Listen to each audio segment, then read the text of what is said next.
Brought to you by Penguin.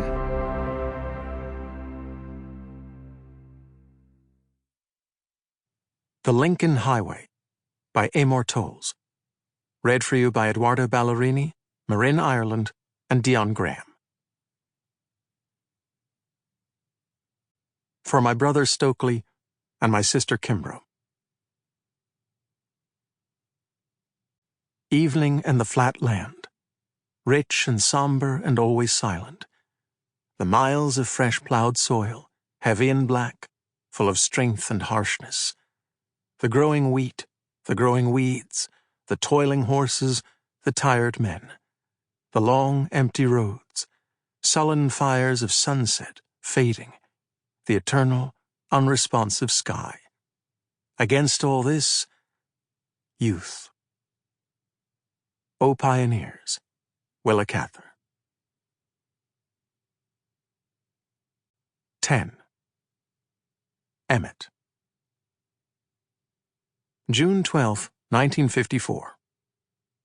The drive from Salina to Morgan was 3 hours, and for much of it, Emmett hadn't said a word. For the first 60 miles or so, Warden Williams had made an effort at friendly conversation. He had told a few stories about his childhood back east, and asked a few questions about Emmett's on the farm. But this was the last they'd be together, and Emmett didn't see much sense in going into all of that now.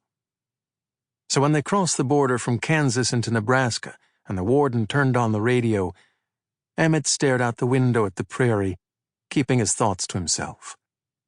When they were 5 miles south of town, Emmett pointed through the windshield. "You take that next right. It'll be the White House about 4 miles down the road." The warden slowed his car and took the turn. They drove past the McCusker place, then the Andersons, with its matching pair of large red barns.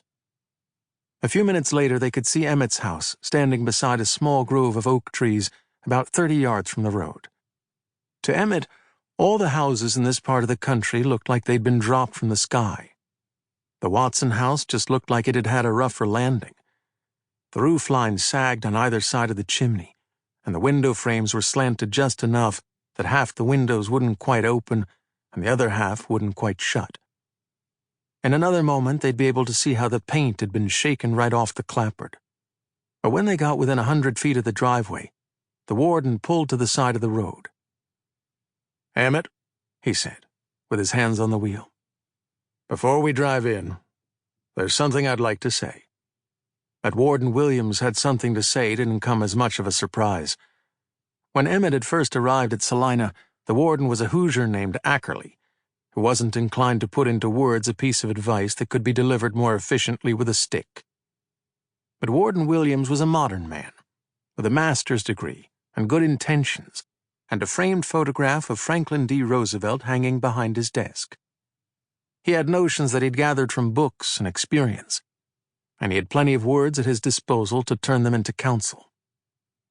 "For some of the young men who come to Salina," he began, "whatever series of events has brought them under our sphere of influence is just the beginning of a long journey through a life of trouble.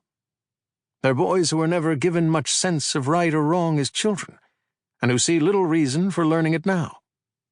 Whatever values or ambitions we try to instill in them will, in all likelihood, be cast aside the moment they walk out from under our gaze. Sadly for these boys, it is only a matter of time before they find themselves in the correctional facility at Topeka, or worse." The warden turned to Emmett. "What I'm getting at, Emmett, is that you are not one of them.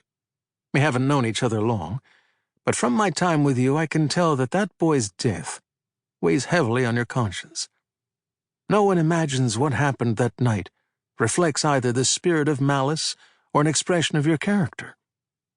It was the ugly side of chance. But as a civilized society, we ask that even those who have had an unintended hand in the misfortune of others pay some retribution.